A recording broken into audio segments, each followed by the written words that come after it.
Hello everybody.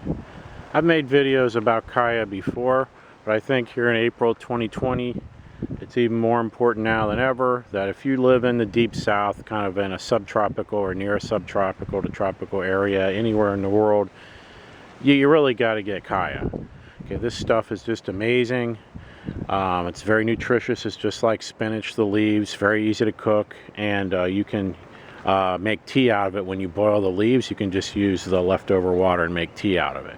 Do you have to boil it 5 to 10 minutes because there's a small amount of cyanide. Now, not only does it grow prolifically, and it's drought tolerant. Right now it's been dry as a bone here in Florida, southwest Florida, for about 6 weeks. And this stuff is flowering, okay, and it's green, and I haven't watered it once. That's one thing that's great about it. And you'll have leaves probably about 6 months out of the year. It's still growing in the winter, but very slowly, and there's not really enough leaves for much of a harvest. But here's something else about it. So here's a Chaya tree that I let get too tall, and you do have to be careful of that. You want to really try to keep them bushy, and that's just something, if you don't want to be lazy, keep them low. But this has happened more than once. This tree has been down for over 3 weeks, I think close to a month, and look at it. It's green as anything. It's still growing, and there are flowers coming out. So it is uprooted. Some of the roots are still in the ground, as you can see, but look at it. It's got leaves everywhere, and it's not dead. It won't die. Chaya won't die. The only thing that will really get to Chaya, or Chaya, however you say it, is a freeze. So now we haven't had a hard freeze here in probably close to 10 years. When I did, it killed a lot of my Chaya to the ground, but then it came back up and it grew pretty quickly back. So if you're anywhere, I'd say north of Central Florida, it may not be the greatest choice for you, but if you're Central Florida or to the south of that, this is going to work out. Let's look at this. This is even more amazing. When this fell down, I trimmed off a bunch of it because I was going to try to replant it, because I did that before, but even with a bunch chopped off, it was still too heavy. So I'm just leaving it like this. Makes it easy to harvest the leaves. Here's all the stuff I chopped off of this tree. It's been sitting here for well over a month, and look at it. The leaves are still green. There are still leaves growing. There are flowers growing. Okay, there were flowers out, and there's one. There's a little white flower right there. There were flowers out on this earlier today, and there's been flowers on it. That's why this stuff is so easy to ship.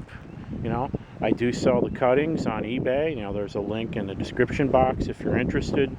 This is why it's so easy to ship and so easy to grow. You can just stick it in the ground, literally, especially when it's dry. It's easier to plant when it's dry, because these cuttings, when they get wet, they can tend to rot. So it's better to plant it when it's dry. But I mean, look at this. This is amazing. I could probably take any one of these things and stick them in the ground, and they would grow. Even after being like this for well over a month, they would probably still grow if I stuck them in the ground. So, and that's why, you know, Chaya, whatever you want to call it, I've got it growing everywhere. So, you know, I eat it occasionally. If I needed to, I could eat a whole lot more of it, because I have tons of it. I even have some in the front yard. That's all Chaya. There's Chaya there. There's Chaya up there. I have a little bit in the front yard, a couple of trees. So this is a staple crop. All right, if you needed to, you could really lean on this if you needed food for something. It's one of the most nutritious leafy vegetables that there is. It's more, if you look at the statistics on Chaya or Chaya, it outperforms spinach in pretty much every category. So it's extremely nutritious. And there's a lot of health benefits for the tea you can make out of it as well. So again, I highly recommend this. Very well worth it. I would get it if you're in a subtropical to tropical environment and you have any space at all. I think you'll be glad you did. And it's just a great garden crop to have. That's a perennial that will grow all year, and depending on where you are, you might have available food all year from it. All right, so if you have any questions, definitely leave a message and I'll try to get back to you. So I hope you found this helpful. Check the description box below. There's Amazon links. You can support the channel, or you can check my eBay link and see what I've got for sale. We'll see you later.